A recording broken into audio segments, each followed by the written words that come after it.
It took a minute, but I finally locked in the full timeline behind this so-called Papoose and 50 Cent beef, and yeah, it's looking real manufactured already.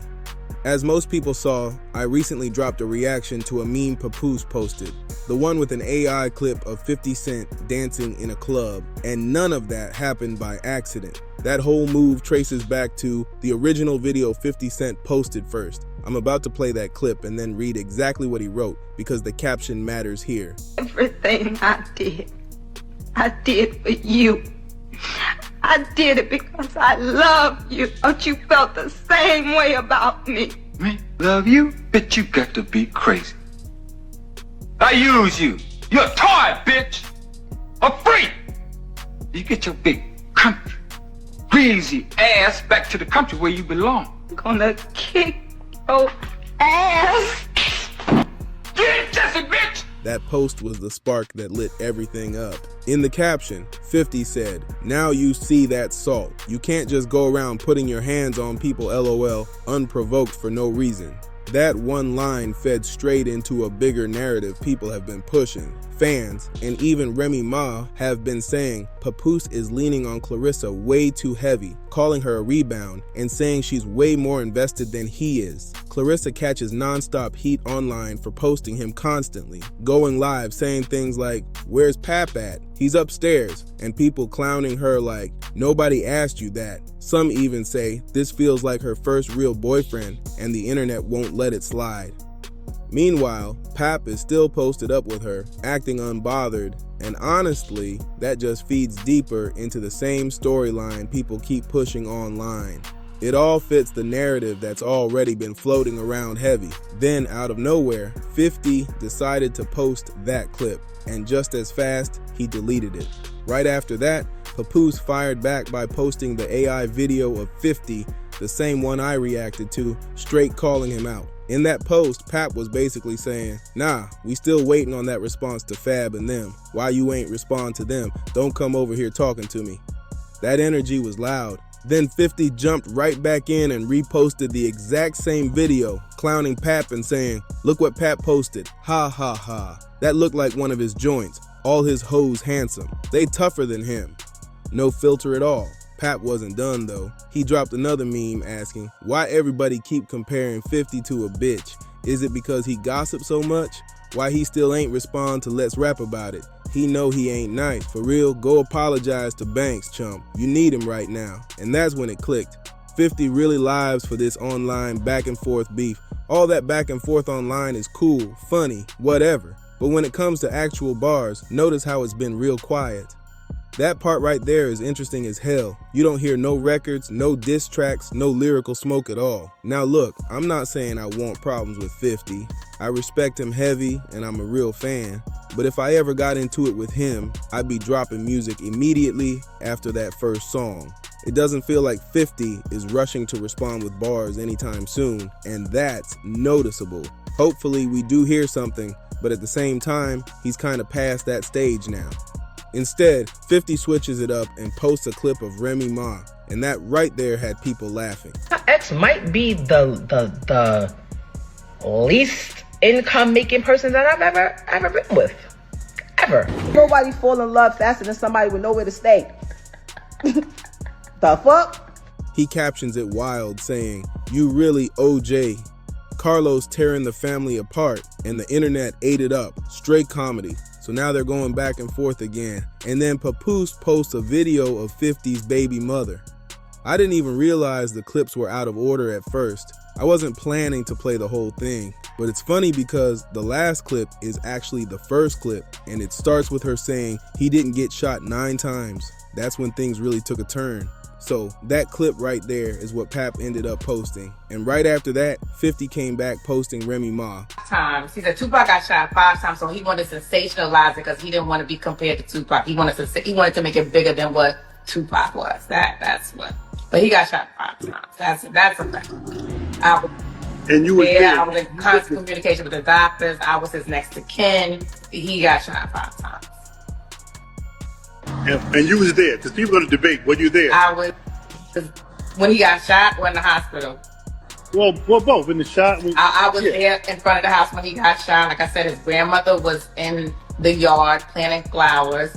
Marquise and I had walked him to the. I can't explain the house. Well, I kind of could, but the house had a porch, so he was still like a outside porch. So Marquise and I was standing in the outside porch. JU came and spoke. If you hear even JU's interviews, which, by the way, coming soon. I have so much footage with God. Recipes JU. I got so much footage with JU, and that's going to definitely come out.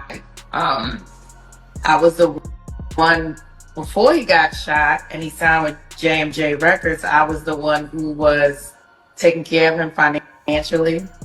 Was working 18 hours a day on a toll bridge, Whitestone Expressway. Paying for DATs, reels, studio time, jewelry, tattoos, companies. Rotten Apple Records, his first company.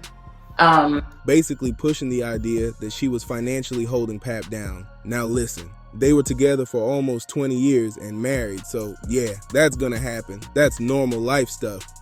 Pap also held Remy down while she was locked up, and then later the story flips and people say she allegedly cheated. Suddenly it turns into, oh, he had someone else the whole time, and that's where things start sounding real selective. People are great at telling stories while leaving key details out, especially when they're trying to shape a narrative.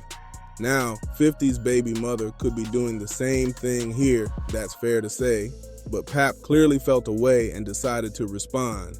He basically said, since you want to post cap, we're going to post facts, and then went all the way in. Pap claimed 50 wasn't who he said he was before rap, questioned his street image, and even called out inconsistencies in his old stories. He went as far as saying 50 exaggerated things to boost his image, trying to outdo legends for clout. Then Pap shifted the angle heavy, bringing up accusations about how women were treated, saying, you put hands on a black queen while she was pregnant, you abused a black queen, your wife Daphne Joy, and now our sisters aren't good enough for you. At that point, Pap clearly leaned all the way into the black women and black queen narrative, and that changed the tone completely.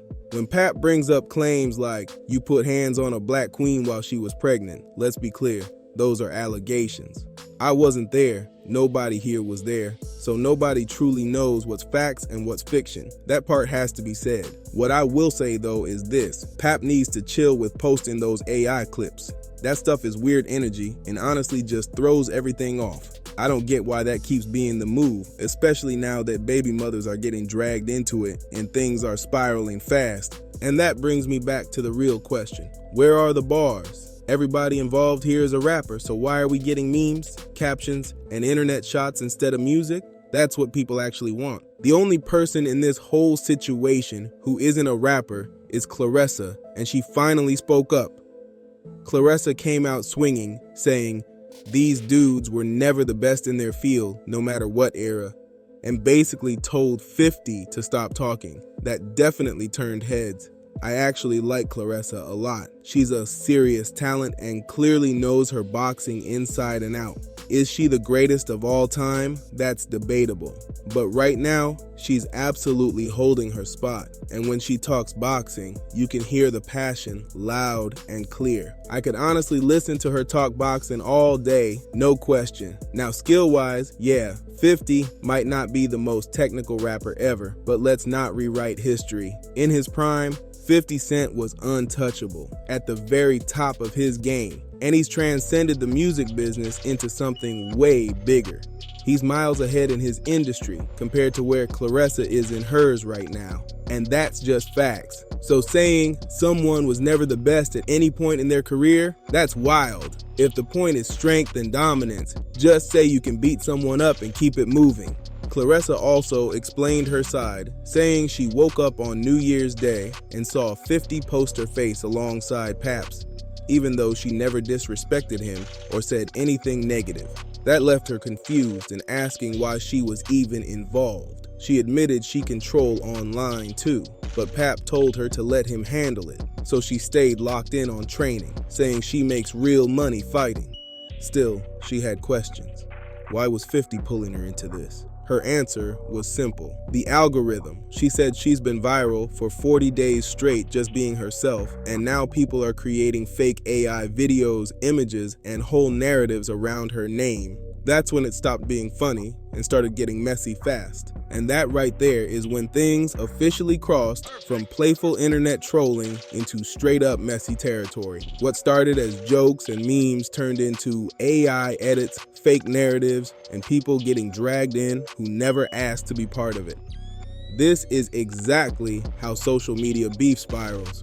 One post turns into 10 screenshots, then blogs pick it up, then fans start remixing the story, and suddenly everyone's arguing about stuff that never even happened. That's the dangerous part of the algorithm. Instead of records dropping, we got timelines being rewritten in real time. Instead of diss tracks, it's captions, memes, and reposts doing all the damage. That's why this whole situation feels more digital than lyrical. And let's be real, when real-life people, relationships, and reputations get caught in the middle, it stops being funny quick, especially when AI gets involved and folks start believing anything they see. At this point, the internet is clearly eating this up, but the real question still hasn't been answered. Are we ever getting bars, or is this just gonna stay an online circus with screenshots and jokes? Because right now, it's looking like everyone's talking, but nobody's really rapping. She also addressed that whole ESPN magazine body issue from 2016 going viral again, then said she went shopping at LV and dropped about $30,000 on herself. She explained she posted the receipt just to show what she spent and was planning a full unboxing later. Instead, people started regurgitating lies. She made it clear. The receipts are posted and there's no LV luggage or duffel bag on there at all. That part is straight fiction. It just sounds good because people are obsessed with her life and can't stop watching her every move. And she said it directly. Pap, this whole fixation is getting weird. She ended it by saying 50 needs to sit down and really heal. Going at everybody who's winning because of old personal pain, isn't it? Stuff happens in life, people move on, and growth is part of the game. Now I want to hear from you. What's your take on all of this drama? Drop your thoughts in the comment section right now, and make sure you subscribe to Dripzine, hit that like button, share this video, and help the channel grow by clicking the Hype This Video button. Your support really keeps this channel moving, so don't skip that part.